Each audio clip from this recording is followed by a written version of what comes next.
Hello students, welcome to MR Jain Public School classes. Today we will start our new chapter in Geography, Chapter 5. The chapter name is Element of Weather and Climate. So let's start the chapter. Our first topic is weather and climate. First of all, we will see the difference between the weather and climate.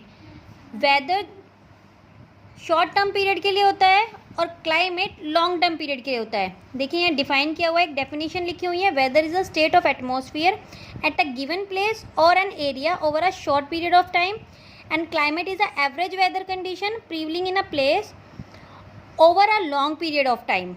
कुछ common elements हैं weather and climate के, like temperature, atmosphere pressure and winds. First है हमारा topic temperature. What is temperature? Temperature के through हमें earth की हम measure कर सकते हैं वार्मनेस एंड हॉटनेस, कोल्डनेस. अब देखिए नेक्स्ट है हमारा इंसोलेशन. अब इंसोलेशन क्या होता है? देखिए in means incoming, so means solar and ration means radiation, यानी कि सोलर से जो रेडिएशन आती हैं उसके बारे में हम बताएंगे, इसमें पढ़ेंगे. तो the sun radiate heat in all directions. Obvious सी बात है कि सन जो एक स्टार है वो बहुत हीट करता है. सन क्या है? एक बॉल ऑफ फायर हम उसे बोल सकते हैं. तो उसकी सारी डायरेक्शन से हम सिर्फ हीट को ही रिसीव करते हैं. This heat is known as the solar radiation. इस हीट को हम क्या बोलते हैं? जो हीट हमें सन से रिसीव हो रही है उसे हम सोलर रेडिएशन बोलेंगे. अर्थ रिसीव करता है ओनली 2 बिलियंस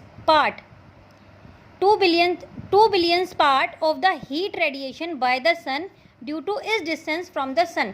अब सन से अर्थ का जो डिस्टेंस है उस डिस्टेंस के बिहाफ पे अगर हम एक कैलकुलेशन करें तो 2 बिलियन पार्ट को वो हीट ऑब्जर्व करता है. Solar radiation that reaches the surface of the earth is known as the insolation और इनकमिंग सोलर रेडिएशन. ये जो सोलर रेडिएशन रिसीव होती है अर्थ को उसे हम क्या बोलते हैं? इंसोलेशन और incoming solar radiation. Now next topic is heating of the atmosphere. First of all हम देखेंगे कि एटमॉस्फेयर क्या है. देखिए हमने प्रीवियस चैप्टर में पढ़ा था, इवन हम प्रीवियस क्लास में भी पढ़ चुके हैं कि एयर का एक ब्लैंकेट है जिसे हम एटमॉस्फेयर बोलते हैं. तो atmosphere get heats up the 3 process. Atmosphere heat 3 process से क्या करता है? गेट्स करता है. किस तरीके से? Convention, conduction and radiation. तो out of 100 units only 51 units are received at the earth surface. जो हमें सन से, अगर हम एक कैलकुलेशन निकाल लेते हैं कि सन से जो हमें रेडिएशंस आ रही हैं, सन से जो हीट आ रही है वो टोटल 100 यूनिट्स है, लेकिन हमारा जो अर्थ है वो सिर्फ 51 यूनिट्स ही रिसीव करता है. बाकी जो हीट्स है वो ऑब्जर्व हो जाती हैं एटमॉस्फेयर में. क्योंकि अगर हम पूरी 100 यूनिट्स अगर अर्थ पूरी 100 यूनिट रिसीव करेगा तो उतनी हीटनेस हमारा प्लैनेट नहीं ऑब्जर्व कर पाएगा.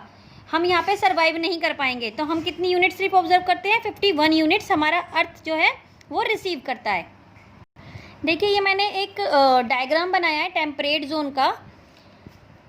ये देखिए इसे जो ये हमारा मिड में है, हमने इसे 3 पार्ट्स में डिवाइड किया है. मिड में 0 डिग्री है जिसे हम इक्वेटर बोलते हैं. Then north and south temperature zones हैं जिसे हम नॉर्दर्न हेमिस्फीयर या साउदर्न हेमिस्फीयर भी बोलते हैं.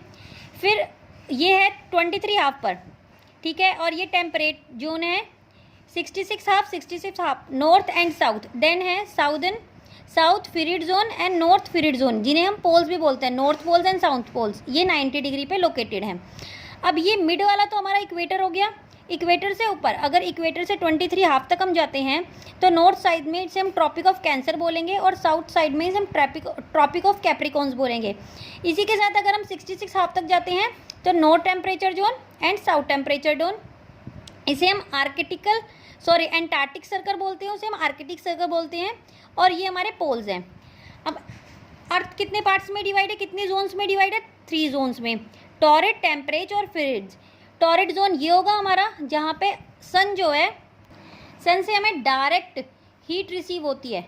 ये बहुत हॉट जोन होता है. अब ये जो टेम्परेट जोन है यहाँ ना तो यहाँ गर्मी ज़्यादा रहती है ना यहाँ सर्दी ज़्यादा रहती है, क्योंकि ये जो सन की हीट है वहाँ तक जाने तक थोड़ी सी कम हो जाती है.